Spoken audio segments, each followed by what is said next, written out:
আইপিএলের আগেই হঠাৎ করে নতুন ট্যাটু করলেন বিরাট কোহলি। কাঁধ পর্যন্ত উঠেছে সেই ট্যাটু, কিন্তু আশ্চর্যের বিষয় এটা এখনও সম্পূর্ণ হয়নি। কেন অসম্পূর্ণ রেখেছেন কোহলি? এর পেছনে এমন একটা কারণ আছে যা জানলে আপনি অবাক হয়ে যাবেন। নমস্কার, আপনি দেখছেন ইয়াং ব্লাড। আমি সুমন। আর আজকের বড় খবর, আইপিএলের ঠিক আগেই নতুন অবতারে ধরা দিলেন বিরাট কোহলি। দুদিন পরেই রয়্যাল চ্যালেঞ্জার্স ব্যাঙ্গালুরুর হয়ে আইপিএলের প্রথম ম্যাচ খেলতে নামবেন কোহলি। তার আগে হঠাৎ করেই তিনি পৌঁছে যান একটা ট্যাটু স্টুডিওতে। ভিডিওতে দেখা যাচ্ছে কোহলি নিজে ট্যাটু নিয়ে আলোচনা করছেন। তারপর কয়েকজন মিলে শুরু হয় ট্যাটু আঁকার কাজ।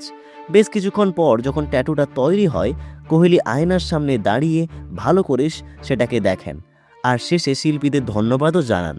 কিন্তু এখানেই আসল টুইস্ট, শুধু নতুন ট্যাটু নয়, পুরনো শিবের ট্যাটুটাকেও নতুন করে সাজিয়েছেন কোহলি। তার সঙ্গে হাতে ফুটে উঠেছে একটা পদ্ম ফুলের নকশা, যা প্রায় কাঁধ পর্যন্ত উঠে গেছে। কিন্তু এই ট্যাটু এখনও শেষ হয়নি।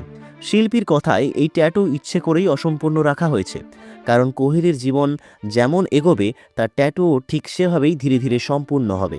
মানে এটা শুধু একটা ট্যাটু নয়, এটা কোহলির জীবনের গল্প। একসময় মাঠে খুবই আক্রমণাত্মক ছিলেন কোহলি, মেজাজ হারাতেন, বিতর্কে জড়াতেন, কিন্তু এখন তিনি অনেক শান্ত, পরিণত, খেলা উপভোগ করেন, হাসি খুশি থাকেন। নিজেই বলেছেন তার অভিজ্ঞতাই তাকে নম্র হতে শিখিয়েছে। এখন তিনি ভারতের হয়ে মূলত একদিনের ক্রিকেট খেলেন, আর আইপিএলে দেখা যায় তাকে। বাকি সময় স্ত্রী অনুষ্কা শর্মা ও সন্তানদের নিয়ে লন্ডনে থাকেন কোহলি। এমনকি ভবিষ্যতে লন্ডনেই থাকার ইঙ্গিত দিয়েছেন তিনি। মাঝে মাঝে ভারতে এসে প্রেমানন্দজি মহারাজের আশ্রমে যান। আর অনেকেই বলছেন তার জীবনের এই পরিবর্তনই হয়তো ফুটে উঠেছে তার নতুন ট্যাটুতে। তাহলে আপনার কি মনে হয়, এই ট্যাটু কি সত্যি কোহলির জীবনের প্রতিফলন? কমেন্ট করে অবশ্যই জানান। ভিডিওটা যদি ভালো লাগে তাহলে একটা লাইক দিন, চ্যানেলটা সাবস্ক্রাইব করুন, আর পাশে থাকা বেল আইকন চাপতে ভুলবেন না, কারণ আমরা নিয়ে আসি এমনই একদম ফ্রেশ আর এক্সক্লুসিভ খবর।